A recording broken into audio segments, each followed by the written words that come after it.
안녕하세요. 여러분, 카르페 디엠 세일링에 다시 오신 것을 환영합니다. 채널이 처음이시라면 제 이름은 마르코입니다. 저는 세일 캐나다 크루징 강사이며 오늘 영상에서는 하네스, 테더, 잭 라인에 대해 말씀드릴 것입니다.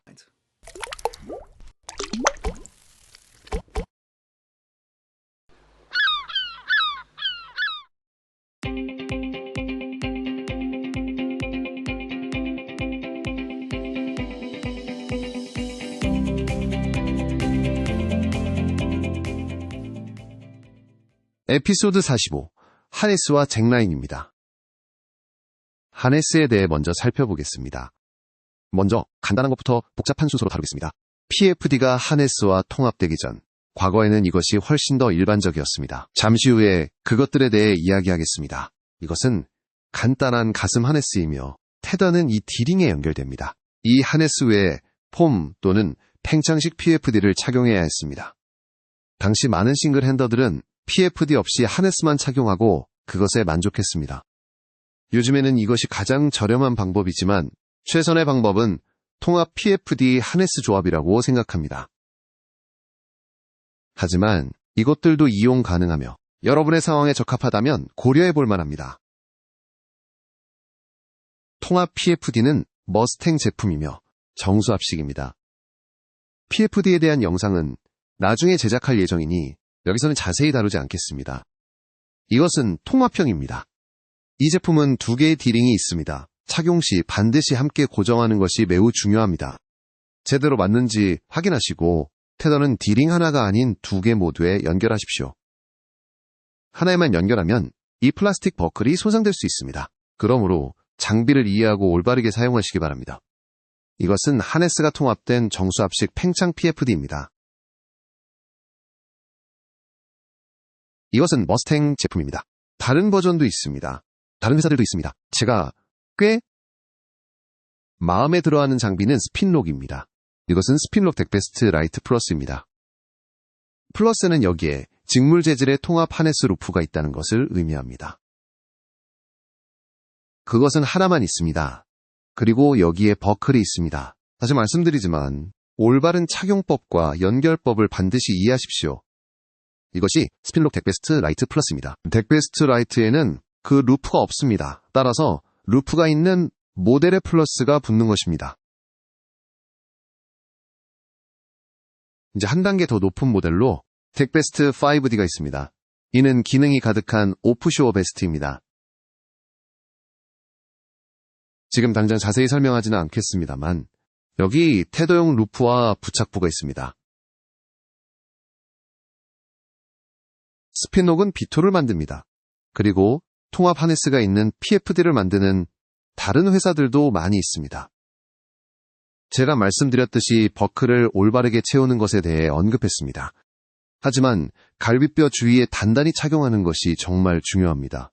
이것에 매달렸을 때 헐거우면 머리 위로 올라올 수 있기 때문입니다. 이제 다른 많은 제품들에도 크로치 스트랩이 제공됩니다. 이는 PFD가 팽창된 채로 물에 있을 때 몸을 훨씬 높이 띄워줍니다. 하지만 하네스로 물 밖으로 들어 올려질 때도 추가적인 안전 기능이 됩니다. 이 특정 모델에는 크로치 스트랩이 없지만 오프쇼어 PFD인 덱베스트 라이트 플러스 모델과 5D 그리고 스핀록에서 만든 비토 모델에는 크로치 스트랩이 있습니다. 다음으로 테더에 대해 이야기하겠습니다.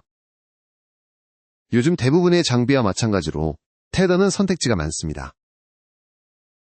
가장 간단한 것부터 복잡한 것으로 설명하겠습니다.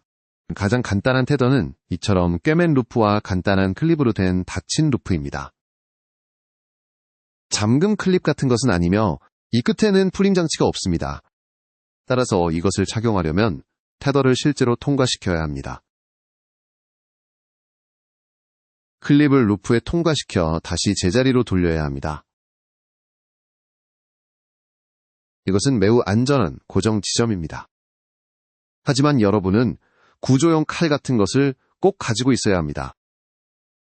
아니면 5D와 함께 제공되는 이 커터 종류를 말입니다. 덱베스트 5D처럼 만약 물에 빠져서 끌려갈 때 그 테더를 잘라내기 위해서 말입니다. 혹은 배가 침몰하는 경우입니다.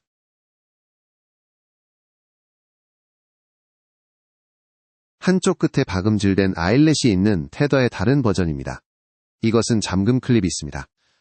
따라서 여러분은 게이트를 열고 잭라인에 클립을 채우기 전에 엄지손가락으로 그것을 치워야 합니다.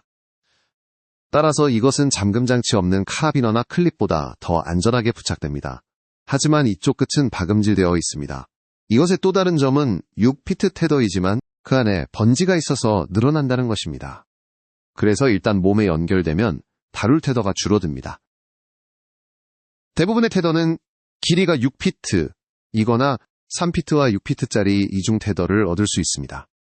이러한 것들은 다양한 피팅과 부착물로 제공됩니다. 대부분은 몸쪽 끝에 이런 종류의 클립이 달려있는데 장력이 가해지면 풀 수 없습니다. 따라서 다시 한번 말씀드리지만 몸쪽 끝에 이 클립이 있다면 커터가 필요합니다. 테더 2개로 배를 따라 이동하며 이어갈 수 있습니다. 아니면 짧은 테더를 이용해 마스트나 그런 곳에 자신을 짧게 고정할 수 있습니다. 외항 레이서들과 이야기했습니다. 그중 한 분은 볼보 오션 레이서인데 물론 그분들은 크루가 많습니다. 하지만 그들은 그 테더들이 다루기 너무 많다고 합니다. 하지만 여러분처럼 혼자서 나서는 싱글핸더는 이중 테더의 추가 보완이 같이 있다고 생각할 수 있습니다. 그리고 한쪽 끝에는 잠금 클립이 있고 몸쪽 끝에는 스냅샤클이 있는 테더가 있습니다. 스냅샤클의 이점은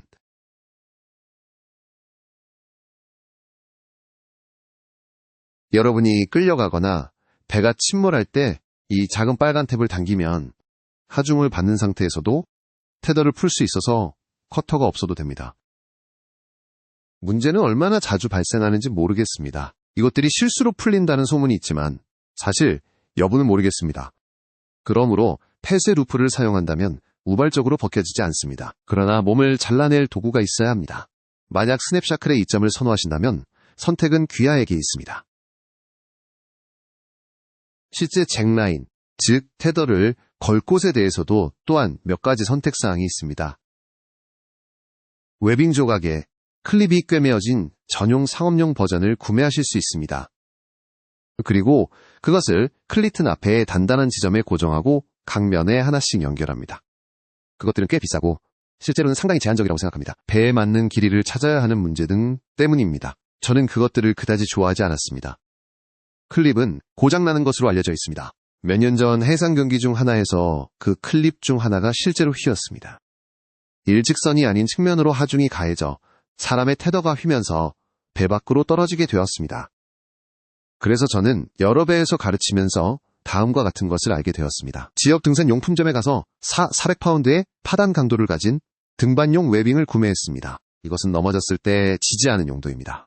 저는 약 100피트를 가지고 있으며 제가 작업하는 다양한 배에 사용합니다. 제가 하는 일은 한쪽 끝을 적당한 꼬리를 남긴 클리트 노트로 고정하는 것입니다. 그리고 그것을 배 주위로 둘러 다른 쪽 끝까지 연결하고 남은 부분은 앵커 로커에 넣습니다. 그래서 이것은 훨씬 저렴하고 다재다능한 옵션이며 귀하의 배에는 추가 길이가 필요 없을 것입니다. 그래서 웨빙 조각을 선택할 수도 있습니다만 앵커로 사용하도록 설계된 웨빙인지 확인하십시오. 사람들이 추락해도 지탱하도록 설계된 것입니다. 그리고 클리트 노트를 묶을 것이라면 적당한 꼬리를 남겨 안전하게 묶으십시오. 잠시 후에 이것을 리깅하는 방법을 보여드리겠습니다. 잭 라인에 대해 마지막으로 말씀드립니다. 전통적으로는 그랬지만 제가 타본 배에서는 본 적이 없습니다. 저희는 캔버스를 사용했습니다. 캔버스나 나일론 웨빙을 썼습니다. 그러나 잭 라인은 라이프라인 와이어로도 제작되었고 배 크기에 맞춰 단단히 고정되었습니다. 잭 라인의 문제점 중 하나는 배 밖으로 절대 떨어지지 않도록 설치하기 매우 어렵다는 것입니다. 누군가 잭라인을 X자로 리깅하는 것에 대해 온라인에서 이야기하는 것을 들은 적이 있습니다. 저는 배의 둘레를 따라 선실 바로 바깥쪽에 잭라인을 설치합니다. 하지만 X자로 설치하면 배에서 떨어지지 않고 클립을 걸 확률이 더 높다고 합니다. 해봤습니다. 저에게는 실용적이지 않으므로 제가 보여드릴 방식으로 하는 것을 선호합니다. 하지만 X자 방식이 여러분에게 효과적이라면 고려해볼 만한 사항입니다. 그리고 장비에 대한 설명을 마치면 배에서 떨어지는 것과 같은 다른 개념들과 그 상황에서 해야 할 일을 이야기하겠습니다. 제가 잭라인을 리깅하는 방법은 저런 식으로 가방 안에 넣어두는 것입니다. 꼬리를 충분히 남겨두십시오. 그리고 클리트 낫을 묶습니다. 올바른 클리트 낫입니다. 클리트 낫 묶는 법을 보여주는 영상이 있습니다. 화면 상단에 링크를 올려놓겠습니다. 꼬리가 충분하며 아마 필요 이상일 것입니다. 하지만 풀리지 않을 것입니다. 이제 이것을 가져다가 배의 맨 뒤쪽까지 쭉 연결하겠습니다. 그리고 여기 스턴 클리트에 또 다른 클리트 낫을 묶겠습니다. 지금은 잘 보이지 않을 것입니다. 하지만 다시 촬영하겠습니다. 돌아와서 여기에서 한 번 더 하겠습니다. 그래서 저는 여기 스턴 클리트에 클리트 낫을 묶습니다. 그리고 그것을 콕핏 뒤쪽을 가로질러 다른 클리트까지 연결합니다. 거기에 또 다른 클리트 낫을 묶습니다. 그리고 연결합니다. 쭉 와이드까지 최대한 단단하게 이 클리트까지 다시 연결합니다. 올바른 클리트 낫이죠. 그리고 남은 부분을 로커에 다시 넣습니다. 이제 뒤로 가서 뒤쪽에서 다시 보여드리겠습니다. 콕핏에서 무슨 일이 일어나는지 보실 수 있을 것입니다.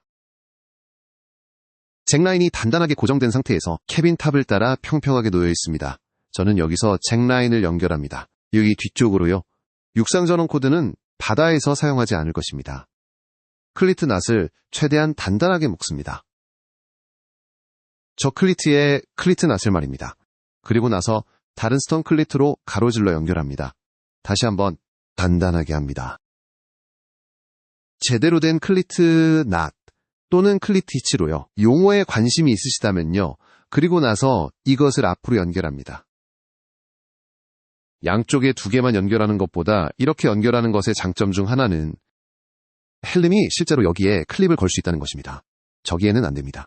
헬름으로서 원한다면 저기에 걸 수도 있습니다. 선택사항입니다. 제가 어디선가 무언가를 봤다고 말씀드렸습니다.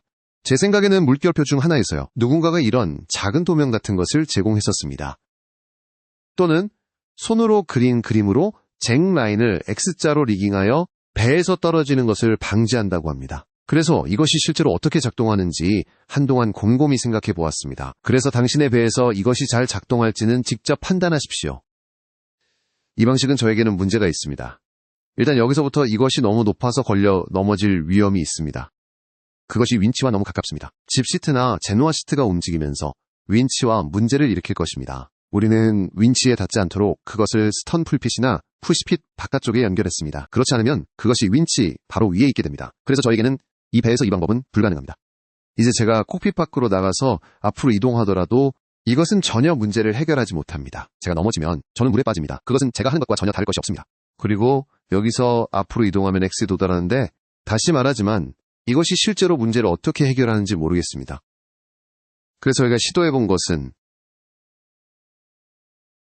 제가 마스트에 그쪽에 웨빙을 설치해 보았는데 그것은 상황을 훨씬 더 복잡하게 만들었습니다. 그리고 이것이 저에게 주는 유일한 이점은 제가 이쪽에 클립을 걸었을 경우입니다. 제가 그것을 시뮬레이션 하겠습니다. 그래서 제가 이쪽에 클립이 걸려 있다면 넘어져도 여전히 떨어집니다. 하지만 6피트 테더로 마스트 한쪽에 클립을 걸었기에 이것이 제가 갈 수 있는 최대 거리입니다. 그래서 제가 이렇게 매달려 있다면 토레일에 접근할 수 있습니다. 저는 다시 올라올 수 있습니다. 하지만 아주 특수한 상황이라 딱 저기에 넘어져야만 작동합니다. 그렇지 않으면 이 시스템이 어떻게 작동하는지 모르겠습니다. X가 어떻게 작동할지에 대한 아이디어나 생각이 있다면 또는 리깅을 통해 누군가를 배에 머물게 하는 더 나은 아이디어가 있다면 댓글로 남겨주십시오.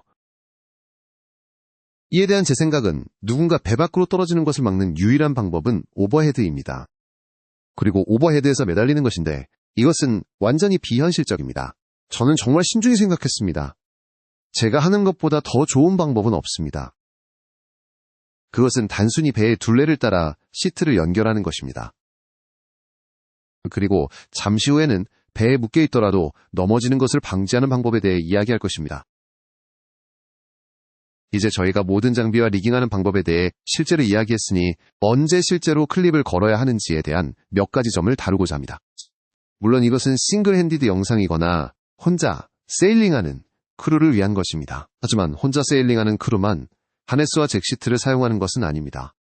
그래서 악천후에 나가 있다면 클립을 걸어야 합니다. 밤에 밖에 계신다면 클립으로 연결되어 있어야 합니다. 혼자 데크에 나가 계신다면 클립으로 연결되어 있어야 합니다. 항상 클립을 사용하지 않는다고 생각하는 싱글 핸들러들이 있다는 것을 알고 있습니다. 다른 영상에서 말씀드렸듯이 촬영할 때 제가 클립을 사용하지 않는 경우도 있습니다. 하지만 거친 날씨에는 언제든 클립을 사용하는 것이 가장 좋은 방법입니다. 그래서 그 결정은 여러분께 맡기겠습니다. 이제 여러 가지 안전구역이나 비교적 안전한 구역들에 대해 이야기해 보려고 합니다. 그것들은 콕핏, 마스트 주변, 그리고 포데크에 있는 풀핏입니다. 그래서 사이드 데크에 있는 콕핏 주변 구역, 즉 콕핏을 떠나 이동하는 곳이 있습니다. 이곳은 사이드 데크를 따라 마스트로 가는 위험한 구역입니다. 그리고 마스트에서 포스트웨이가 있는 포데크로 가는 것도 또 다른 위험 구역입니다. 그리고 콕핏이 안전한 장소라고 말씀드리지만 거친 날씨에 배가 흔들리면 배가 기울어진 상태에서 이렇게 나오시면 실제로 키가 상당히 높아집니다. 지금 이곳 부두에 앉아있으면 꽤 안전하다고 느껴집니다. 하지만 거친 날씨에 배가 흔들리고 어두울 때는 매우 취약합니다. 이곳에 손잡이가 있는 배들도 있을 것입니다. 이는 좋은 기능입니다. 하지만 가장 좋은 방법은 컴패니언 웨이를 떠나기 전에 클립을 사용하는 것입니다. 제가 가진 것은 하중을 지탱하도록 뒤쪽에 플레이트가 있는 패드아이입니다. 저는 콕핏을 떠나기 전에 앞으로 뻗어 클립을 연결합니다. 그리고 다시 세 지점 접촉을 유지하며 제 체중을 낮추고 느리고 신중하게 움직여서 밖으로 나간 후 앉습니다. 제가 앉은 후에는 패드아이에서 클립을 풉니다. 그리고 제 잭라인으로 이동합니다. 아까 더블 테더에 대해 언급했습니다. 따라서 이중 테더가 좋을 수 있는 경우입니다. 긴 테더로 이곳에 클립을 거시면 됩니다. 움직이기 전에 짧은 테더를 여기에 고정시키면 어떤 상황에서도 항상 고정되어 있습니다. 먼저 짧은 테더를 잭라인에 고정하고 원래 것을 분리하십시오. 그러면 항상 고정되어 있습니다. 테더가 하나뿐이니 앞으로 이동하는 방법을 말씀드리겠습니다. 어떤 이유로든 이제 앞으로 가보겠습니다. 테더를 잡고 다시 조심스럽게 몸을 낮추며 이동하겠습니다. 한 손은 나를 위해, 한 손은 배를 잡고 손잡이를 이용해 이동합니다. 고정되어 있다고 해서 배 주변을 이동할 때 적절한 절차를 따르지 않아도 된다는 뜻은 아닙니다.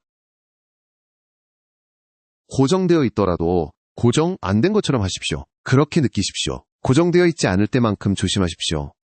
떨어지면 큰 문제가 될 수 있습니다. 다음에는 이에 대해 이야기하겠습니다. 우리는 고정된 상태에서 배 밖으로 떨어질 가능성과 그것을 완화하는 방법에 대해 자세히 이야기했습니다. 또 다른 방법은 항상 배의 풍상 측에 고정하는 것입니다. 세일링 도중에 풍상 쪽에 클립하십시오. 넘어지면 배 밖보다 배 안쪽으로 넘어질 가능성이 큽니다. 특정 파도에도 배 밖으로 떨어질 수도 있습니다. 라이프라인을 넘길 수도 있습니다. 그럴 수 있지만 가능성은 적고 그곳이 더 좋습니다. 다시 기본 규칙으로 항상 풍상 측을 오르내리십시오. 한 손은 나, 한 손은 배. 손잡이로 신중히 가십시오. 물에 빠지거나 배 밖으로 떨어져 혼자라면 끌려가면서 배 위로 다시 올라갈 체력이 없다면 그러면 다른 대안들을 찾아보아야 합니다. 배 밖으로 떨어지면 이처럼 배 밖으로 떨어질 가능성이 높습니다. 6피트 테더입니다. 저는 이처럼 물속에 있을 것입니다. 오토파일럿 상태라면 배가 미끄러져 갈 때 제가 끌려다닐 것이며 거의 그럴 것입니다. 이 시점에는 제가 다시 기어 올라갈지 선택해야 하는데 아마도 할 수 있을 것입니다. 다시 올라가지 못하면 유일한 다른 선택지는 퀵 릴리즈 스냅셔클로 하네스에서 연결을 끊는 것입니다. 아니면 구조용 나이프를 사용해서 PFD에 묶어둔 분들도 계시는데 스스로 끊어야 합니다. 스핀락 PFD에 제가 말씀드렸던 작은 칼날도 있으므로 그것을 사용하여 잘라낼 수 있습니다. 물에 있고 배는 범주하고 있습니다. 그래서 전통적으로 과거에는 사람들이 매듭이 있는 긴 시트를 끌고 다녔습니다. 고려해볼 만한 일입니다. 뜨는 시트를 쓰십시오. 엔진 시동 시 프로펠러 엉킴 등 문제가 발생할 수 있습니다. 그것은 제한된 바 있습니다. 저는 써본 적이 없지만 물속에서 자신을 잘라내야 하는 궁여지책일 수 있습니다. 그리고 나서 베이스턴 쪽으로 힘껏 헤엄쳐 그 시트를 잡아야 합니다. 배가 5에서 6노트면 상당한 충격일 것입니다. 다시 올라오기 꽤 힘들 것입니다. 그래서 현실적으로 그것이 얼마나 유용한 기능인지는 확실하지 않지만 생각해볼 가치는 있습니다. 이제 당신은 물속에 있으며 PFD마다 작동 방식이 다를 것입니다. 팽창식 PFD는 수동 작동일 수 있고 정수압 작동일 수 있습니다. 이는 특정 깊이까지 물속에 있어야 함을 뜻합니다. 아니면 녹는 작은 알약이 있을 수 있는데 젖으면 바로 작동할 것입니다. 부푼 PFD를 착용한 채 배에 오르려 합니다. 크고 부피가 커서 방해가 되니 다른 고려사항입니다. 이 시점에서 배에 다시 올라갈 수 없을 때 다음 선택지는 PFD가 부풀어 있을 경우 PLB를 작동시키는 것입니다. 그리고 체온 손실 방지 자세를 취하십시오. 그것이 생존을 위한 최선책입니다. 주변에 AIS 배가 있다면 AIS도 고려해야 합니다. 둘 다 가진 사람도 있습니다. 하지만 현실은 몸이 고정되어 있어도 배 위에 머물도록 최선을 다해야 합니다. 왜냐하면 혼자서 배 밖으로 나가는 것은 생존에 좋은 선택이 아니기 때문입니다.